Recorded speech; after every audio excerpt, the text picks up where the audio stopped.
Alright, so now that we have the walk cycle done, we're going to want to render it. And there's a few things we need to do to set that up before we can actually render. So we're going to need to put Alfred into his high resolution form. We're going to need to set up some cameras and some lights, and then our render settings. So let's do that real quickly. I'm going to start by putting him now from his low res mode to his high res mode for rendering. We'll just grab his face GUI. I'm going to come in here on the right hand side, and we're going to scroll down until we get to his smooth groups. I'm going to left click from his head and drag all the way down, and I'm going to key in a value of 2. So you don't want to go any higher than that. That's as high res as we need Alfred, but you do want to make sure all of those are set to 2. Let's go ahead and set up a camera real quick, or a couple cameras. So I'm going to go up here to Panels, Perspective. We're going to create a new one. Over here in the outliner, I'm going to grab that new camera and name it. So I'm going to call it Perspective Main.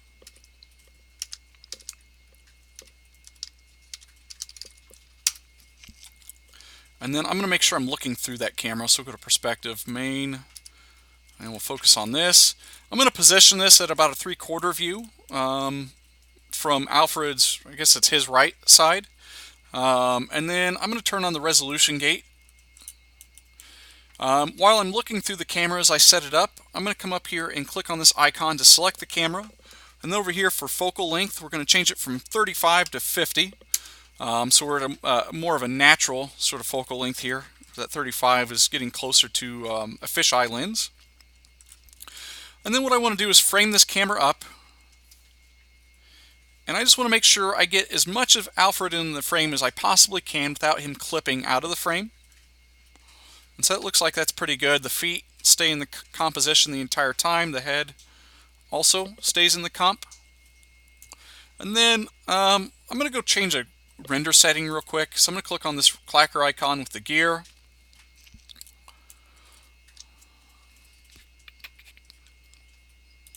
Let's try that again. Well, that's unfortunate.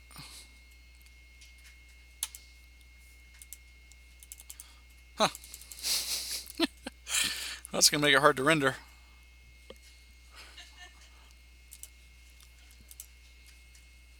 Alright, well, we'll come back to that. Let me, I've got the camera positioned. Let's lock it. So to lock your camera, the camera you're currently looking through, just click this icon with the green padlock on it. That's going to prevent me from moving it. I'm going to set up the other camera now. I'm going to go to Panels, Orthographic, and I'm going to do the front view. I'm also going to turn on the resolution gate for this one and zoom out. And again, frame Alfred as much as I possibly can without him clipping the frame. So as long as he doesn't go beyond this shaded part. So that's good. I'm going to go ahead and lock this camera now so I can't accidentally move it. I'm going to go to Panels, Perspective Main, and then let's start, actually let's go to the normal perspective camera. I'm going to do a basic 3-point lighting setup, and what I'm going to do is I'm going to have a key light coming from Alfred's right, or our left, so it's going to come from the direction of our 3/4 camera for our key light. And then on the opposite side of Alfred, we'll have our fill.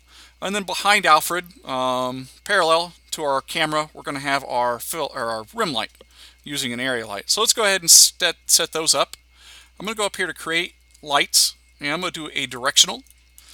I'm going to scale this up really big just so I can see it. Again, the scale of these doesn't really affect anything other than its visual representation here in the viewport. And then I'm going to diagonal this or angle it in to come in from Alfred's right-hand side like this. And then let's do a render test just to see what that looks like. So I'm going to click on the Arnold tab. I'm going to click on this eyeball icon and we'll hit render. And here I'm going to select the camera I want to render from. So where it says perspective shape, let's switch it from that to our main camera. I'm going to name this light real quick. So over here in the outliner, let's call this key. And then with this light selected, I'm going to do a Control A to bring up the attribute editor over here. And under the Arnold settings here, I'm going to increase the exposure to 1. Maybe 2. That's really blown out. We're going to do 1 here. And I'm going to stop that render so it doesn't keep trying to render while I make the next set of changes. I'm going to cheat a little bit. I'm going to take this key light and duplicate it. So I'll do a Control D. And then I'm going to rotate it to come from the opposite angle. So it's going to rotate in from Alfred's left now like this. And then let's name this light. I'm going to call this Fill. And then we don't want competing shadows. So usually you just want your shadows coming from your key light. So with this fill light selected, I'm going to come in here and immediately go into the Arnold setting here for this light and turn on or turn off cast shadows.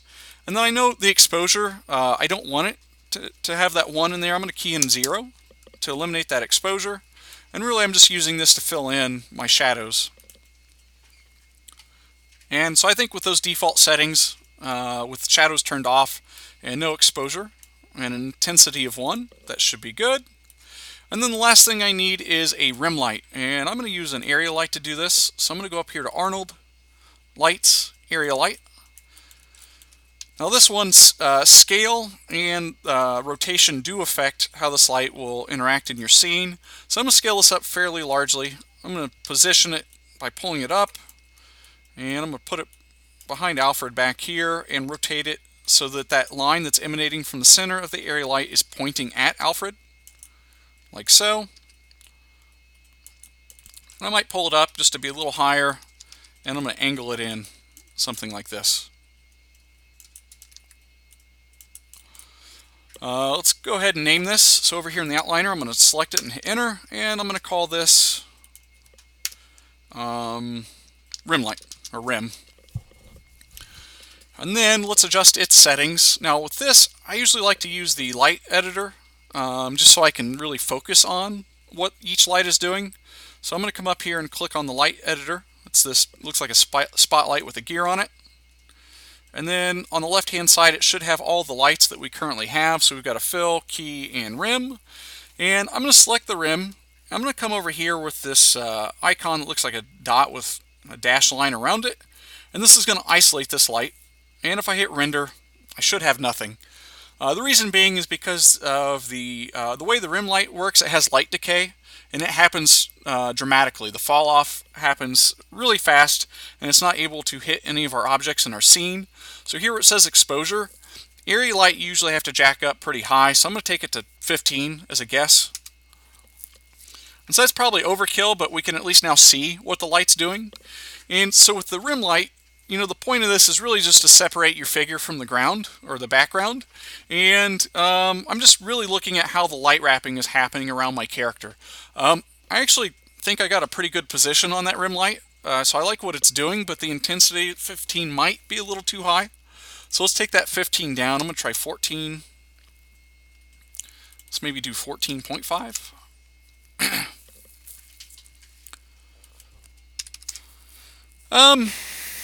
I'm going to stick with 14. And then if you want to see what maybe your other lights are doing on their own, you can unisolate the rim and just isolate these other lights. So let's say our fill. And I actually think the fill's okay. And then that's our key light. So, and then together, I think it looks pretty good. Now, normally I would recommend that you start increasing your sampling or your sample settings for your shadows on your area light and your key light, but I'm not going to have you really worry about render quality for these because we just want to kick out quick renders and then composite them. So don't really worry about the setting up or jacking up the render quality. I do, however, need my render settings to work, so let's see. No dice. I'm going to pause this. Oh, come on. Okay, so once we get the cameras and the lights set up, we do want to start adjusting our render settings. Hopefully they're working for you guys. Under the Common tab, we're going to come down where it says Image Format. Normally we would use EXR if we wanted really a lot of control over our layers under one image type, but I'm going to switch this to TIFF just so we can simplify this a little more. I'm going to scroll down, and where it says color space, we'll leave that alone, so use view transform is fine. Now for the frame animation extension, I would recommend that you change this to name_number.extension. I'm going to leave the frame padding at 4. Starting frame, I'm going to have it start at 0, and I'm only going to render the first 23 frames. This is a cycle. We don't need it to duplicate the last frame. So we'll go ahead and just do 0 to 24. Renderable cameras. So we've already set up our cameras. If I click this drop list, I'm going to go down immediately and hit Add Renderable Camera. And then we can render from 2 cameras at once. And so from here at the top, I'm going to go ahead and select my perspective main. And then for the second camera, I will do the front camera. Below where it says image size, we're going to do 1080 HD. So we'll do the full 1080. Oh, not 1280. 1080 HD. And that's all we need from this menu, or at least this tab. Let's go to the AOVs tab over here. So I'm going to try to keep this really simple. We're only going to do 2 AOVs. You're going to do a beauty, which you get by default, and then you're going to do an ambient occlusion, which we have to create ourselves. So to do that, under the AOVs, on the second column, there's this Add Custom button. If we select that, it'll ask us to name our custom AOV. I'll go ahead and type in AO for ambient occlusion and hit Create. Down below now, we have our custom AOV, and I'm going to come down here to the end where I see this little arrow by itself, and I'm going to click it and go to Select AOV Node. And it looks like nothing happened because it's still in Channel Box. If you press Control A, it'll switch from Channel Box to your attribute editor. And over there, we should have this panel selected for the AOV node. If you don't see this, just go back here and select AOV node again once you're in the attribute editor. And then we want to do a shader override. So where it says Custom AOV for shader, let's click the input box. And then in the Create Render node, let's go to Arnold and scroll down. Well, it's actually right there. AI Ambient Occlusion. We'll go ahead and throw that on. And you would normally use these samples, spread, and fall off to adjust the ambient occlusion. But I found with Alfred, this scene file should be the perfect size for this, so I shouldn't have to adjust that. We could test it by going to our perspective camera and just rendering it.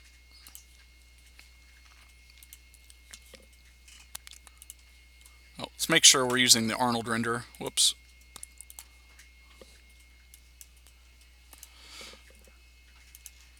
And let's make sure it's rendering from the main camera. Yeah. Alright, so we've rendered it, and like I said, by default, you're getting the beauty. But if we go up here in the top left-hand corner of the Arnold render view, any of your AOVs you have set up will appear here. And if we click AO, so I think the default ambient occlusion will work just fine for our purposes, so we don't really need to adjust that shader. This is good to go for rendering. So again, we've set up the cameras, we've set up our lighting, and we've set up our render settings. Let me go ahead and hit stop up here and close this window. Now, there are 2 ways you can render this. So if you go here to the modeling submenu or whatever submenu you're in, switch it to rendering. And then up here at the top, we'll go to render, and we're going to go down to, there's 2 options. So batch render, if you're in the lab environment, you can just, well, I'm assuming the licensing is working. If you hit batch render, it'll look at your render settings, and it will automatically kick out your render sequence based on your cameras. So we set up, I can't even find them, oh here, the 2 cameras, it'll immediately render both of those at once. Or if you're at home, what you would do if you don't have the license, if you're using the educational student version, you would go to this render sequence and you would click this options box and we would render from here. So I'm going to do it the long hard way just in case you don't have a license at home or if the licenses aren't working in here for some reason. So in this menu where it says current camera, this is the camera it will render from, and I'm just going to do the perspective main, and then when I hit render down here, render sequence, it's going to render the frame range that I selected in my render settings, so 0 to 23. Now one thing that's really important before you render, you need to make sure, and you should be doing this anyhow, always set your project first, and then go file, and then open your scene file after you've set your project. If you don't set your project, it's hard telling where it's going to send your images. But since I've already set my project, I'm going to go ahead and hit render sequence, and it should open up your render view, and it's going to render all 23 images. And then if I hop into the M drive, I can actually watch these. So if I go into my WalkCycle, my images folder, it will automatically create a folder based on the name of your camera. So I've got perspective main, If I open that up, it'll have all of your AOVs. So again, you get beauty by default and ambient occlusion because we created it. And if I open one of these up, we can actually watch it render this one frame at a time. So this is going to kick out our 23 frame count here. And then we've got one more camera to do. So I'm going to go back to Maya here. And back in my render sequence, or again, if you go to render sequence and click on the options box, we'll switch the current camera from perspective to front, and we'll hit render again. Now it's going to do the front view. And then if we were to go into our project folder under the images, we now have a folder labeled front for our front camera. If we open it up, we should have beauty and ambient occlusion. And then inside there, again, we could watch it one frame at a time render until it's done. Now these render really quickly, as you can see, so hopefully the rendering time doesn't take too long. If you're ever curious how long it takes, you could go into the detail list view and look at each frame. But these are going so quickly it doesn't really matter.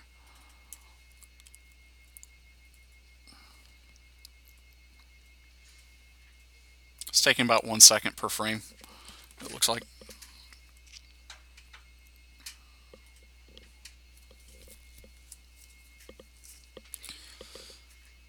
And so we don't have a lot of time left here. I'm going to stop here, and then very quickly at the beginning of Wednesday, I'm going to composite these in After Effects.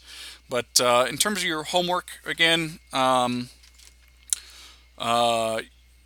Wednesday and Friday will be work days for the walk cycle. You guys are expected to do 2. So you'll do the vanilla walk cycle like I did in class, and then you'll also do an exaggerated walk cycle, and it's entirely up to you in terms of what that is. I would refer to that Richard Williams book on Astar, so if you go to week 3, I've got the little walk cycle part clipped out. But again, it talks about how you can alter poses, let's say on the pass, and just based on those poses alone, you can entirely change the mood or feeling of your walk cycle.